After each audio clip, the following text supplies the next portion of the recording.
Have you ever been in trouble with the law? I'm a bolshy fucker. It's like,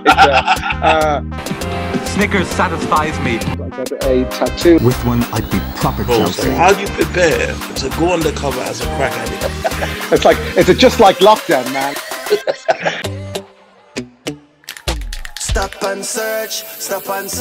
You wouldn't like if the roles were reversed. Stop and search.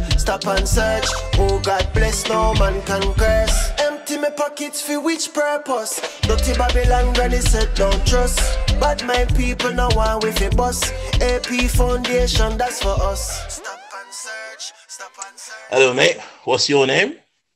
Donal MacIntyre. Right. And where are you from? I'm from Dublin in Ireland. Unlikely story. Unlikely story. And where are you going? I'm going home. Where is home? Well, am I required to give you my address? Well, it would be easier for you if you did. Yeah. Well, shorthand London. Yeah, where all the cool kids are. So have you ever been in trouble with the law? I have. I'm usually troubled for them, to be honest.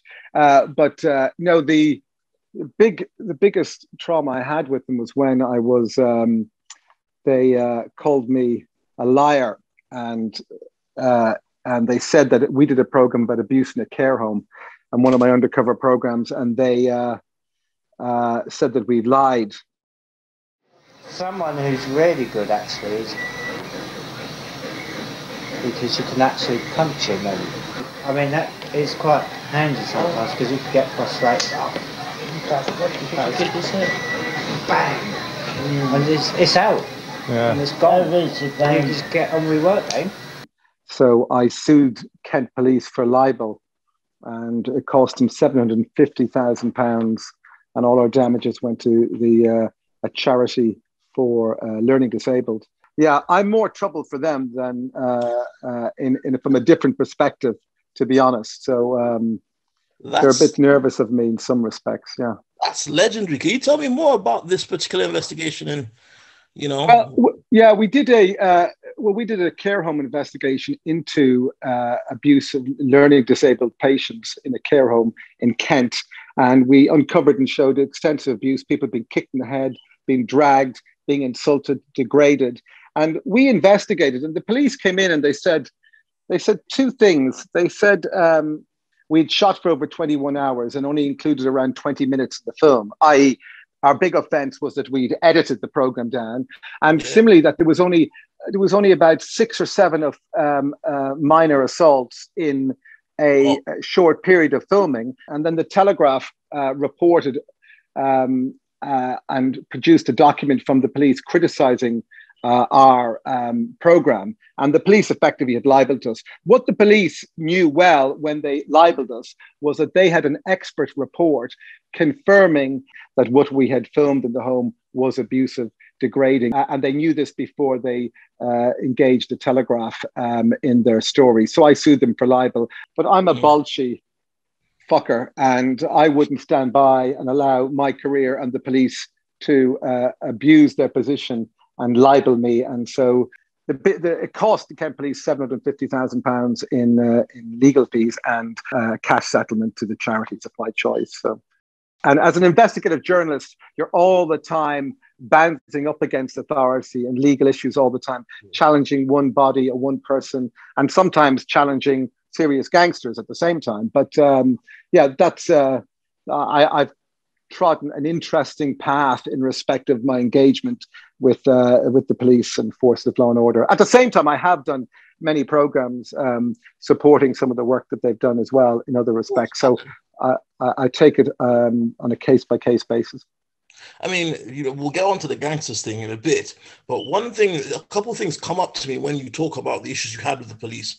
Like one, the fact that they even said that, oh, well, you didn't show all of it, right? You didn't show. It's like, because it almost means that they are willing publicly to admit that to them, there are circumstances where it's okay to hit a differently abled person. Or to I think at that stage, they were so inept And in fact, the Kent police would consider suing us for their £50,000 cost of the investigation. And then they also said that they'd only found three or four or five assaults, common assaults in 21 days of filming. And I was like, how many assaults do you need? Listen, it was a bankrupt investigation, and but it did hang me out to dry for about 2 years and left me, my career hanging by a thread. If I rescued it by doing Dancing in Ice, I wouldn't say that was the rescue. But in any case, Skating to Live and Let Die, and for a place in next week's final, please welcome onto the ice, Donal MacIntyre.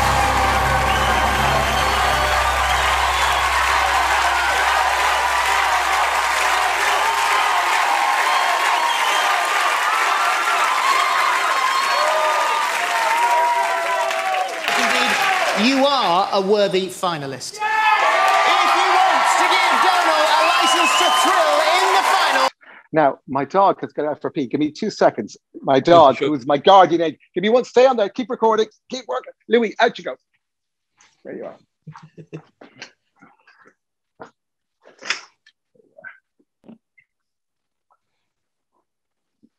There'll be an occasional interruption by the occasional dog. That's fine. I'm prone to have a manic 2-year-old come in at any time now and rant and rave to me about butterflies and dragons. Well, okay, you might not be able to answer this publicly or whatever, but were there any moments where police did anything uncouth so as to, I wouldn't say intimidate, but well, I think when we it was quite interesting when I was undercover as a football hooligan, it was a mark of respect that I was kettled by a whole group of far-right activists and Chelsea hooligans just off Trafalgar Square. When I was living in a crack house, with a couple of crack addicts and on some fraud marriage scandal they were doing and running that, when I was stopped by cops in the company of crack addicts and they thought I was a crack addict about to deal, that was, again, a matter of great pride. Because if you go undercover as a drug addict in that world, which is kind of heavy drug users, all that kind of, when people start selling you drugs or offering to sell you drugs, you think, oh, I've made it, man. So it's like, you get legitimate hassle. But I suppose, it's like this. When I'm stopped sometimes by a police officer, and I think it is always a surprise when they are dutifully polite and fantastically so, and they get the reverence and they get the payback. When police officers, I think, forget that they are genuinely servants of the people, and we don't need permission to go about our way. They need to give very good reason to stop us. They can determine the impact that their stop and search has on anybody. If it's polite, respectful, proportional, above all, then I think people will understand. While you had this case with the police, did you find they used any uncouth methods to try and persuade you to stop? Or no, there was, they were just really poor policing, and they went overboard. But it was important that they be held to account. And I could have been in my career could have been a sacrificial lamb, faced with a juggernaut of Kent police and the establishment. And I barked back, and we won. And that was 18 years ago. But wouldn't like to revisit those 2 years again. But they were tough. Yeah. I mean, you took a huge risk. Really huge. What made you? I mean, I don't know if your path to journalism as a whole was straightforward, but surely something must have. What happened? What made you decide to pursue this style of investigative journalism? Well, it's always happened since my entry into journalism is very traditional. A little bit of parliamentary research over in Ireland, a little bit of a lot of sports journalism, sports TV, because I did a lot of canoeing and sport in the background. Canoeing is a tremendous sport, but you've got to start early. Quick change, we head for the river, we hit the water. Then it's all action, but it's very tough and takes a lot out of you. And you need something to keep your energy levels up. Snickers satisfies me. Peanuts, chocolate, really keeps me going. It's a great challenge all the time. You're fighting the water and you're fighting yourself. Satisfaction! Plenty of action, plenty of excitement. Snickers really satisfies. And I did newspapers, local newspapers, Irish newspapers, you know, freelancing. And then you jump from TV into documentary, sports investigations on the line, and a little bit of undercover there. So it tends to happen by happenstance. So, you know, and... like, how do you prepare to go undercover as a crack addict? What do you do? Do you not wash for a few days? Do you, like, what do you... It's just like lockdown, man. It's just like, no, I think, when I was living in a crack house there were 4 crack addicts, and they were running a marriage scam, and one of them was married. It wasn't really an expose. It was just a really sad reflection. So one girl, she was married. They were literally marrying about 20 times, and there was a very dodgy solicitor who was taking, 5 or 10 grand from immigrants outside the then EU, and they would be paid to come over and do a marriage scam. I'd pretended to be an alcoholic. So when you're in the company of people who are, say, addicts, first of all, when it comes to drugs, they're only really interested in getting drugs for themselves, not sharing. Second, so they're not looking for you to share but if you've got a problem, they do want you, if you're in the company of people who've got a deficit, got a problem, then they want you to have a similar problem. So I remember one of them saying to me, Mac, you've got a fucking problem there, man. And they were injecting everywhere, and they were, very difficult. But I used to douse myself in special brew in the morning. So I'd just be smelling of tins of lager, and so that's the way I entered that world. And then in a football hooligan world, I got a tattoo. There is no way I could be accepted as a hooligan without a tattoo. With one, I'd be proper Chelsea. This guy. No, I'm feeling well. Much to my embarrassment, I pass out on the counter.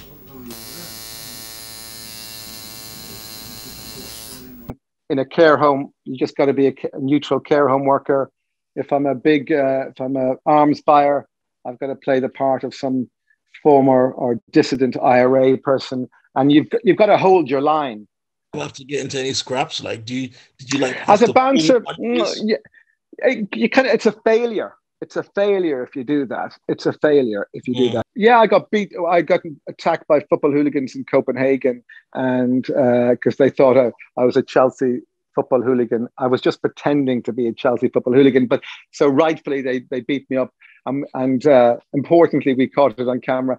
I think the most dangerous time I got when I was, we were over in the former Yugoslavia, and I was buying high-end guns and Semtex from one of Arkan's old bodyguards. Arkan was a warlord who ran the former Yugoslavia.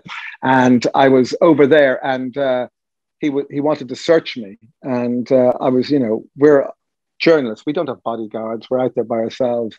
And I just immediately demanded that my man search this guy. He wanted to search me. And I just immediately turned it on him and said, who the fuck do you think you are? Are you fucking FBI, UN? Fucking search him, So I was, the guy confronted me, demanded to know who I was, and I just flipped the type with it and got him searched, and I turned him over. And then, of course, I was traveling in a car with him to see the cache of weapons, and I had a camera rolling, and he says, this is very dangerous business, Mac. People get killed if this goes wrong. And I'm in a car in a strange city with my crew, if it goes wrong, I'm dead. I'm not worried about a scrap or that. And of course, I don't do undercover anymore, and that was ages ago. But that was about 2005, 2006. That was a memorable moment when it's not. I mean, that's an insane amount of life experience. But were there any moments that shocked you, maybe that still stay with you to this day? Was there anything? I remember I went undercover. People say to me, "Oh, you'd probably go undercover in Mother Teresa's homes, wouldn't you?" And I said, "Well, I have already done that. Yeah, I have done that," and it was shocking. Yeah, and it was shocking. That was shocking. And there's no doubting she was a remarkable and formidable woman. The reality is that she said if something happened to people in their homes, it was God's will. So even in the height of the AIDS epidemic in New York, you know, they were still sharing needles even when they had plenty of needles, because, you know, if people got this hepatitis or got AIDS, or it was the missionary sisters run by Mother Teresa, we just say it's God's will. That kind of, you know, determinism, and it was like, and you know, this, I filmed in a care home in Calcutta, you know, some learning disabled children literally chained to their cots. Mother Teresa's order said they were only chained for educational purposes. So yeah, anyway, so as I say, it's when people invoke Mother Teresa as a paragon of virtue and integrity, again, you know, I'd question that. But as I say, when people say, you know, I bet you go undercover with Mother Teresa, I'd say, yeah, I did. Yeah. And it was shocking.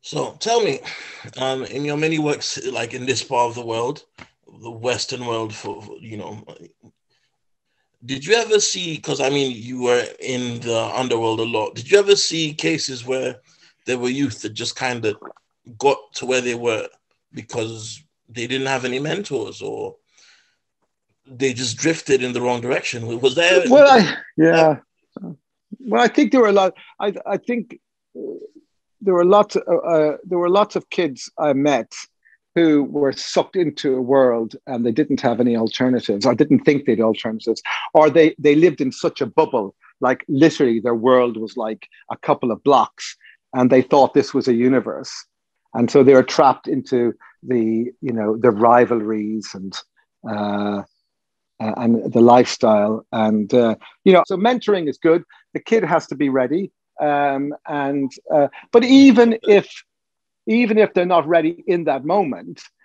by making the first connection, and even if it's rebuffed, but the secret about a civilized society is you keep offering them an opportunity, offering a chance to come back, and that's the secret. So I've seen plenty of it. I've seen plenty of other kids who had good opportunities, were caught up in, council estate dynamics, and who thought that their only way out.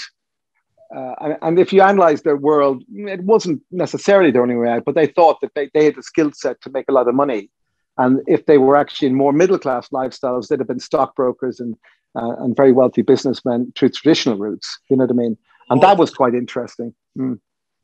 I mean, I like what you've said about, consistency and so on. Obviously, with the AP Foundation, for example, shameless plug, but, the whole idea is consistency. And also there is something to be said about having people on board who have walked a certain path and found their way back, because a lot of the time you find that the counselors and the mentors and stuff are people who are reading it out of a book, whereas, we have people who've experienced it.